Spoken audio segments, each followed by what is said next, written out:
"Allowance?"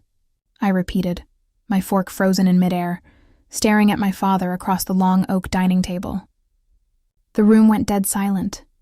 My cousins stopped laughing, my aunt choked on her drink, and my mother's smile dropped instantly. My dad's face turned pale, like he had been caught in a lie he never thought would surface. Before I go on, don't forget to hit that subscribe button, share this video, and turn on notifications, because what you're about to hear will leave you shocked. Everyone's eyes shifted between me and my father. He tried to force a laugh, his voice shaky. "Kimberly, don't joke like that. Of course you've been getting your allowance every month. I've been sending it since you started college." I blinked in confusion. "Allowance? Dad, I've never received a single dollar from you." Gasps echoed around the table. My brother leaned back with a smug grin, whispering loud enough for everyone to hear. "Guess she finally caught on." My stomach twisted. Suddenly, all the years of struggling, working 2 part-time jobs, skipping meals just to cover tuition, it all made sense. I clenched my fists under the table, realizing someone had been stealing the money my father thought he was giving me. My father's expression hardened, his voice sharp now. "Kimberly, if you never got the money, then where did it go?" All eyes turned to my mother, who sat stiff, her hands trembling on her wine glass. My brother avoided my gaze, suddenly focused on his plate. My chest tightened as the truth began to form in my mind. This wasn't just an accident. Someone in this room had betrayed me for years, letting me suffer in silence while they lived off what was rightfully mine. And in that moment, I knew. Tonight's dinner was about to explode with secrets no one was ready to face. The silence at the table didn't last long. My brother Lucas leaned back in his chair, laughing so hard he almost spilled his drink. "See, Dad? She didn't even notice. That's how invisible she is in this house," he sneered, while my cousins giggled along. My stepmother, Clara, hid a smirk behind her wine glass, pretending she hadn't orchestrated the entire moment. Kimberly clenched her fists under the table. Her father shifted in his seat, clearly embarrassed but refusing to admit anything in front of the family. "Don't exaggerate, Lucas. Kimberly just doesn't keep track of these things," he said casually, but his eyes never met hers. "Track what?" Kimberly asked firmly, her voice sharper than anyone had ever heard at that table. The laughter quieted. "If there's an allowance, then where has it been going? Because I sure haven't seen a single dollar." A heavy pause filled the air. Clara's smile twitched, and Lucas looked away, pretending to check his phone. But Kimberly could see it clearly. They knew something she didn't. And for the first time, instead of shrinking under their mockery, she leaned forward, her tone cutting through the silence. "Tell me," she said slowly, her eyes locked on her father. "If you've been giving me an allowance all these years, who's been taking it?" Everyone froze. Even the clinking of cutlery stopped. Kimberly could feel her heart racing, but she didn't blink. This time she wanted answers.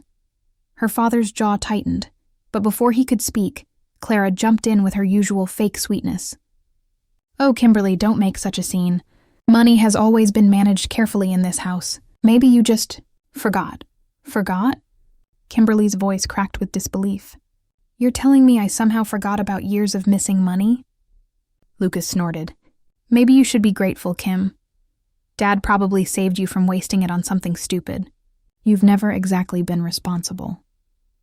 His words stung, but there was something in the way he said it, a little too confident, a little too rehearsed, that made Kimberly's suspicion sharpen. Her father finally spoke, his tone low and uneasy. "This isn't the time to discuss financial matters. Eat your food."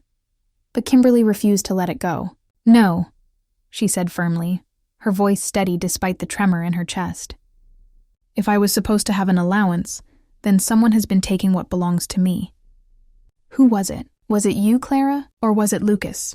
Clara's lips curved into a cold smile. "Careful, sweetheart.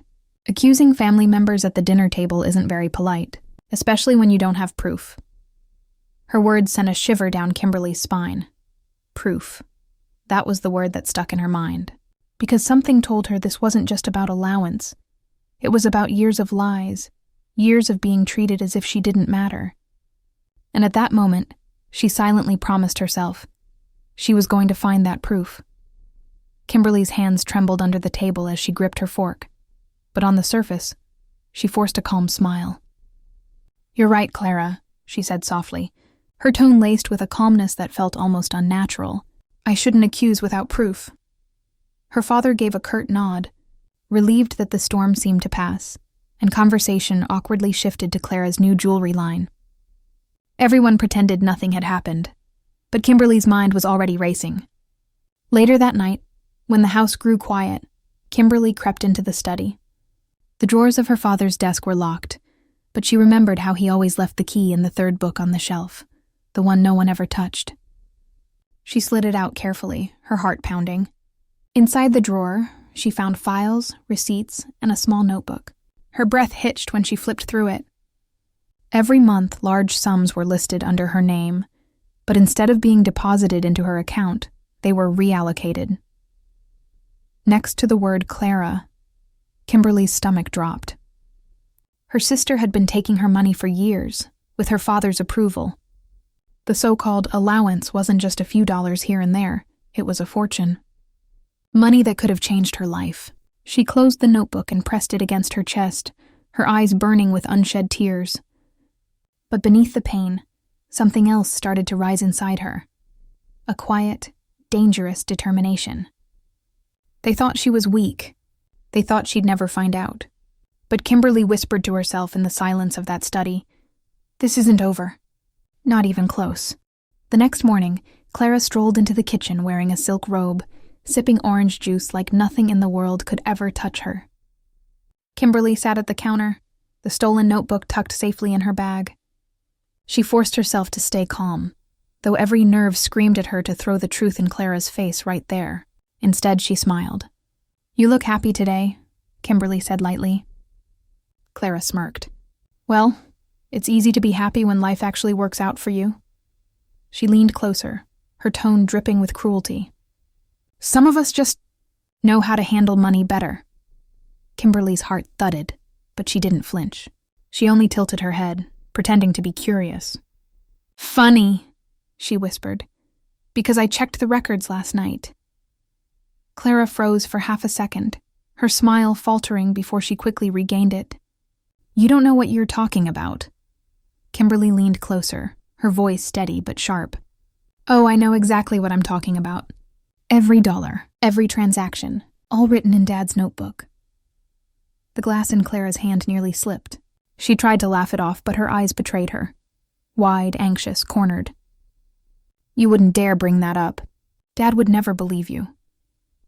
Kimberly finally stood, pushing in her chair with deliberate calm. "I don't need him to believe me," she said softly, her words slicing sharper than any scream. "Soon, everyone will know." Clara's face turned pale, but before she could reply, Kimberly walked out, her bag swinging at her side, the evidence secured. For the first time in years, Kimberly felt powerful, and she knew exactly where she was going next. The grand dining hall was glowing with golden lights, laughter echoing as relatives raised glasses for Clara's success.